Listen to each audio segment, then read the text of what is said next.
fatigué. C'est un signe que vous avez absorbé les énergies fondées sur la peur provenant d'autres personnes. C'est le moment de dire silencieusement ou à voix haute « Archange Michael, s'il te plaît, purifie-moi à l'intérieur comme à l'extérieur. » Vous pourriez ressentir des picotements, des frissons ou des tressautements, tandis que les énergies inférieures sont évacuées suivant cette requête.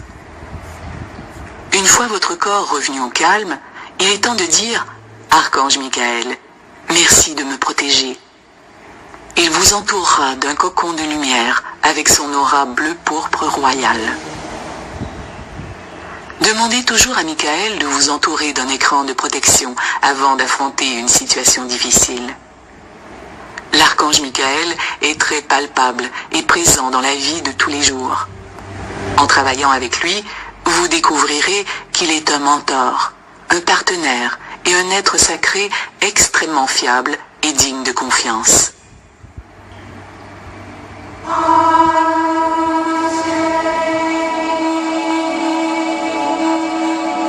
Raphaël.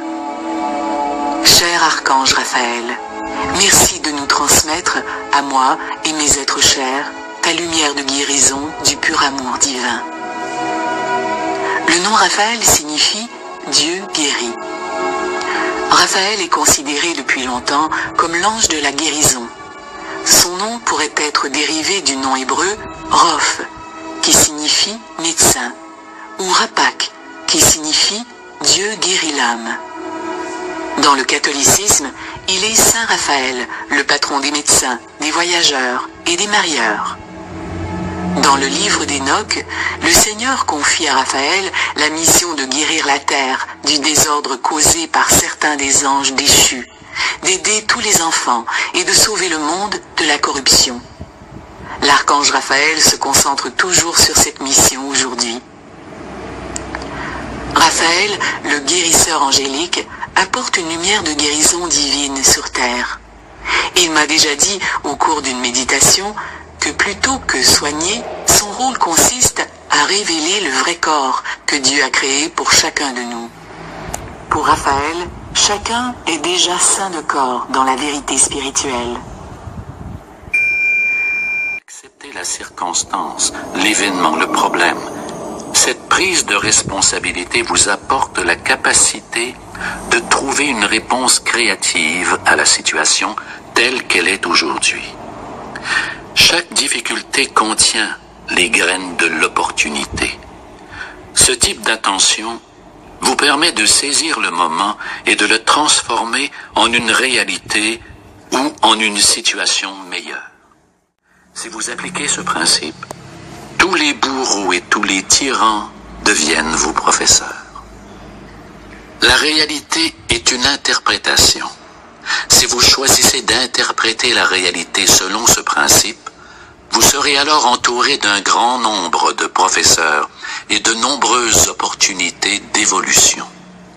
À chaque fois que vous serez confronté à un tyran, à un bourreau, à un professeur, à un ami ou à un ennemi, mais c'est la même chose, n'oubliez pas que ce moment est ce qu'il devrait être.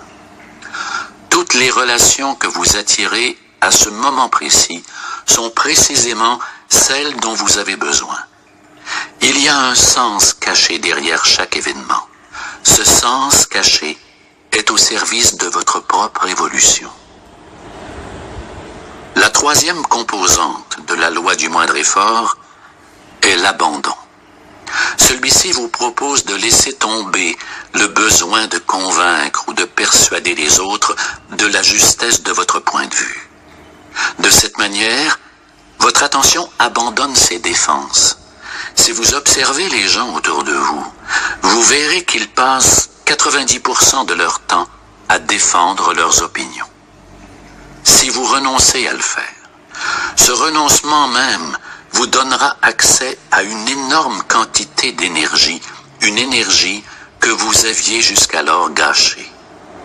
Lorsque vous vous tenez sur la défensive, lorsque vous condamnez les autres et n'acceptez pas de vous abandonner au moment présent, votre vie rencontre de la résistance.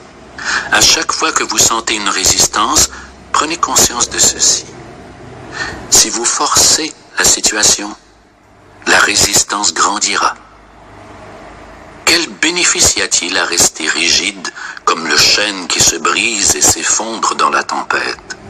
Choisissez plutôt d'être flexible, comme le roseau qui survit parce qu'il ploie sous l'orage.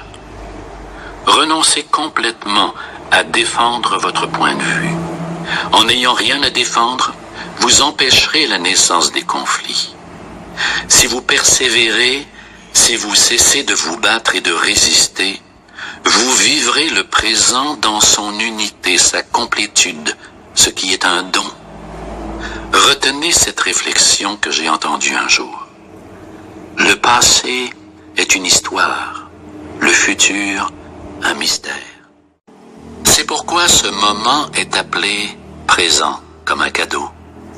Si vous embrassez le présent et devenez un avec lui, si vous vous fondez en lui, vous connaîtrez le feu, l'étincelle, le scintillement de l'extase qui palpite en chaque être sensible.